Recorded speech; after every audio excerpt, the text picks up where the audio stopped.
Փաշինյանը ապրիլի 1-ից թոշակները բարձրացրեց մինչև 10,000 դրամով։ Ինչ եք կարծում, դա ինչ կապ ունի գալիք ընտրությունների։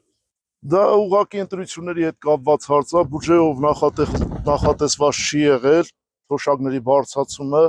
իսկ խելացի մարդիկ լավ գիտեն, որ բյուջեի հետ կապված ծախսերը պետք է ներառված լիներ բյուջեով, բյուջետային տարվա սկսելու ժամանակ պետք է դա ասվեր։ Իսկ այդ ժամանակ ասում էին թոշակառուն ինչ անելու այդ 10,000 դրամը, եւ որ հանդիպեցին այդպես ասած ժողովրդական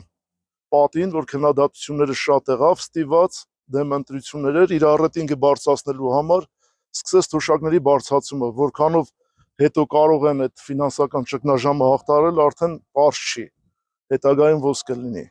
Դա մեր փողերն է, իր փողը չի, իր ջեբից չի տվել, ոչ էլ աննայած ջեբից է տվել։ Ես երրորդ կարգի հաշվանդամ եմ, այն ժամանակ 4-5 տեսակ դեղեր է ստանում, որից կեսը վճարով էր, կեսը անվճար, նույն դեղերը էլը վճարով, օրինակ Նեբիլեդյան մենտ շաքարի համար խմում եմ վճարովի։ Անվճար բան կարելի ասել նույնն է, փոփոխություն չկա։ Իհարկե կապ ունի Յանեկ աշարքում բանը թոշակառուներին, որ պետք է Իրան ընտրեն, բայց եթե խանութը մտնենք, թոշակառուն կարեք խանութից բան առնի։ Հետ ոնց կապ չունի, Պերանը կապ ունի։ Կաշարք ոնց ալնեմ։ Փողը էլի տալիս են, բայց այդ 10,000-ը քթներից անում են։ 21,000-ից ապան եկավ էլ 40,000։ 50 հələ նայեք ինչքան է, հələ քելիք նայեք շուկան ինչ է կատարվում։